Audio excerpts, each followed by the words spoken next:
So in this video we are going to talk about backgrounds के बारे में। सबसे पहले तो हम H1 में हम लोग लिखने वाले हैं, पहला जो हम लोग का टॉपिक होगा वो होगा बैकग्राउंड कलर। ओके, सबसे पहले तो हम लोग लिखने वाले हैं बैकग्राउंड कलर। सबसे पहले तो हम लोग सर्वर को स्टॉप करके फिर से रन करेंगे और स्क्रीन को स्प्लिट कर लेते हैं।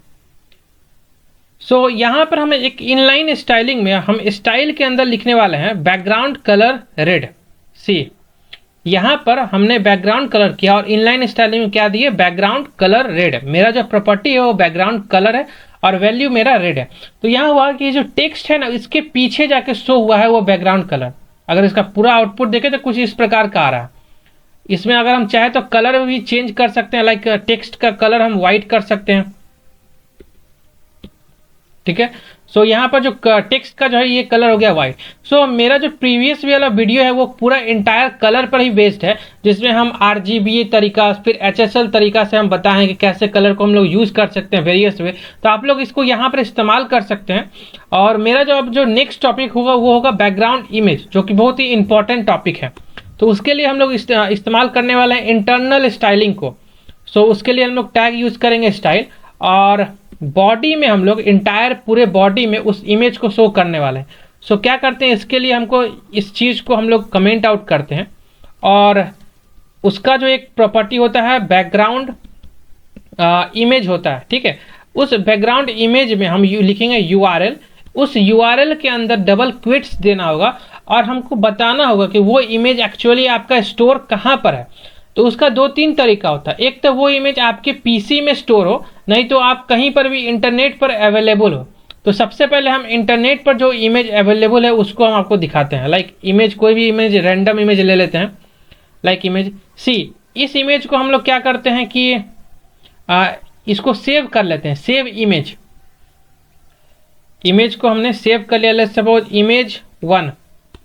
ओके, और कोई दूसरा इमेज लेते हैं जो कि हम उसके बस ये जो कॉपी इमेज एड्रेस है ना, ये जो कॉपी इमेज एड्रेस, इसको बस कॉपी करेंगे और यहां पर बैकग्राउंड इमेज URL के अंदर पेस्ट कर देंगे। कंट्रोल भी, वेट इतना ज्यादा है भाई, कोई दूसरा इमेज लेते हैं। लेट्स सपोज इसको थोड़ा बड़ा करते हैं, उसके बाद कॉपी इमेज एड्रेस, कंट्रोल भी, हाँ ये सही है। यहां पर ये इमेज मेरा यहाँ पर शो हो गया। तो हम कुछ इस तरह से इमेज को दिखा सकते हैं। ठीक है, और लेट्स सपोज वो जो इमेज हम अपने कंप्यूटर में सेव किए थे उसको कैसे दिखाएंगे, तो उसको दिखाने के लिए हम एक इमेज नाम का फोल्डर बनाएंगे यहाँ पर। तो फोल्डर बनाने के लिए VS कोड में ये जो ऑप्शन होता है, ये फोल्डर, इससे फोल्डर बनता है। तो ये इमेज नाम का फोल्डर बन गया। अब इस फोल्डर में हमको इमेज को पुट करना होगा। तो हम फाइल मैनेजर में जाएंगे, जहाँ पर अभी हम डाउनलोड किए हैं उस इमेज को, और उस इमेज को हम ड्रैग एंड ड्रॉप कर देंगे और उस इमेज वाला फोल्डर में डाल देंगे। और हमको बस यहाँ पर इस सोर्स को पहले हम हटाएंगे और यहाँ पर बस बताना है कि ये जो इमेज है इसका पाथ आपको बताना है। तो इसका 2 तरीका है। एक तो आप अगर डबल क्वेट्स यहाँ लिखिएगा तो कंप्यूटर जो मीन्स VS को डायरेक्टली डिटरमाइन कर लेगा सारा फाइल्स को आपका। ठीक है, तो मेरा फाइल्स इमेज के फोल्डर में जो image1 है .jpg है वो चीज आ जाएगा। माइट पॉसिबल अभी आपके कंप्यूटर में बस इमेज फोल्डर आ रहा होगा, ये चीज इमेज का नाम नहीं आ रहा होगा। तो आपको अपने आप से लिखना होगा वो इमेज का नाम, तो उससे शो होने लगेगा। मेरा यहाँ पर ये जो इमेज है यहाँ पर आ गया। यहाँ पर मेरा इमेज आ गया। तो जाहिर से बात है ये अभी बहुत बड़ा आ रहा है और बार बार रिपीट कर रहा है ना। तो इस चीज को रिपीट करने के लिए इसका प्रॉपर्टी को भी हम देखेंगे, उस प्रॉपर्टी को कैसे होगा उसको भी हम ठीक करेंगे। एक तो ये तरीका हुआ। दूसरा तरीका हुआ कि अगर हम इसको हटाए यहाँ से, ठीक है, एक और तरीका होता है डॉट करके अगर आप कीजिएगा तो आपका यहाँ पर जो फाइल होगा ना वो दिखने लगा होगा। मेरा अभी नहीं दिख रहा है तो हम एक बार और करेंगे, और अभी भी नहीं दिख रहा तो एक बार और। तो इस तरह से करने से होता क्या है कि आप जिस फाइल में है ना उस फाइल से बैक जाता है। ये जो डॉट है इससे आप एक फोल्डर बैक जाते हैं।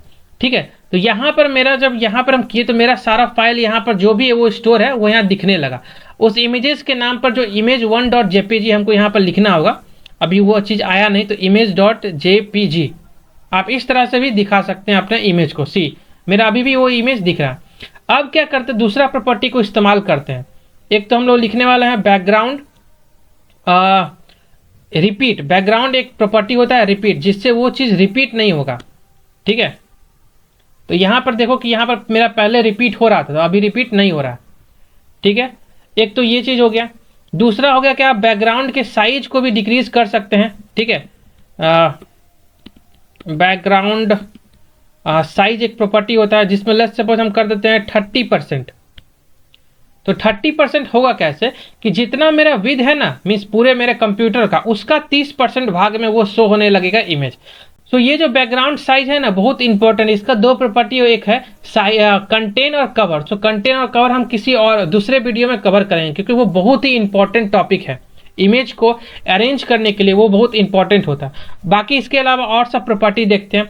सो एक तो ये प्रॉपर्टी होगा। दूसरा प्रॉपर्टी होता है बैकग्राउंड अटैचमेंट। तो बैकग्राउंड अटैचमेंट में हम क्या करने वाले हैं, हमको एक पैराग्राफ का इस्तेमाल करना होगा बैकग्राउंड अटैचमेंट के लिए।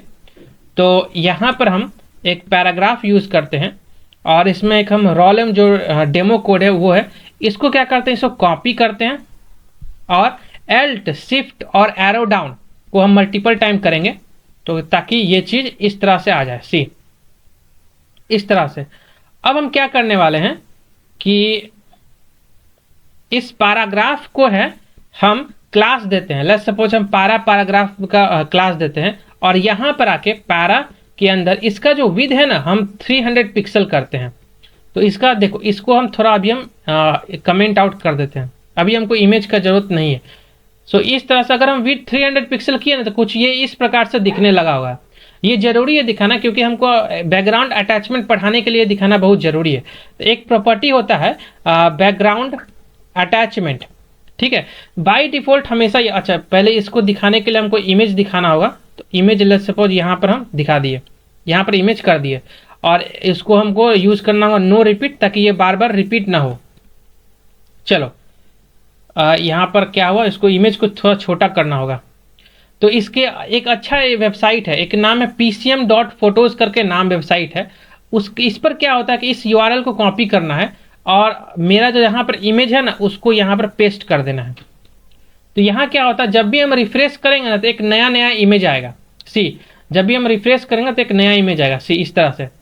ठीक है, तो अब मेरा बताने का मतलब ये है कि देखो, हम जब इसको स्क्रॉल कर रहे हैं ना, तो वो क्या हो रहा है, इमेज भी स्क्रॉल हुआ है ना, इमेज भी स्क्रॉल हुआ। लेकिन हम चाहते हैं कि जब हम स्क्रॉल करें, इमेज स्क्रॉल नहीं हो, वो हमको दिखते रहे पूरा। तो उसके लिए हम लिखते हैं बैकग्राउंड अटैचमेंट में फिक्स्ड। अगर हम फिक्स्ड लिख दिए ना, अब देखो अगर हम स्क्रॉल भी करें, स्क्रॉल भी कर रहे हैं, तो इमेज क्या हो रहा है, मेरा दिख रहा है, पूरा इमेज दिख रहा है। तो बाय डिफॉल्ट इसका वैल्यू स्क्रॉल ही होता है। और जो मेरा मेन टॉपिक था पढ़ाने का, बैकग्राउंड पोजीशन, क्योंकि बैकग्राउंड पोजीशन जो है ना, बिना बैकग्राउंड अटैचमेंट के इस्तेमाल ही नहीं हो पाता अच्छे तरीके से। ठीक है, तो बैकग्राउंड पोजीशन, इसके लिए हमको विड्थ को हटाना होगा और पूरी तरह इस तरह से दिखाना होगा। अब लेट्स सपोज हम चाहते हैं कि बैकग्राउंड पोजीशन जो है सेंटर में आ जाए, मतलब बैकग्राउंड इमेज जो है ना वो सेंटर में आ जाए। तो बस बैकग्राउंड पोजीशन को तुम सेंटर कर दो, ये आ जाएगा सेंटर में, है ना। तो इस तरह से, उसकी तरह तुम राइट भी लिख सकता है। तो राइट लिखेगा तो राइट में चला जाएगा। यहाँ राइट में आ गया, है ना। और एक और तरीका होता है, इसको थोड़ा हमको इंक्रीज करना होगा। सो कंट्रोल V, इस तरह से, है ना।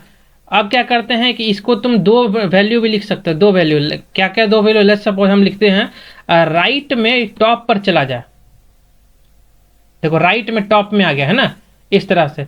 राइट में फिर बॉटम अगर लिख दे तो बॉटम में आ जाएगा ये। यहाँ बॉटम में आ गया। तो ये इस तरह से होता है।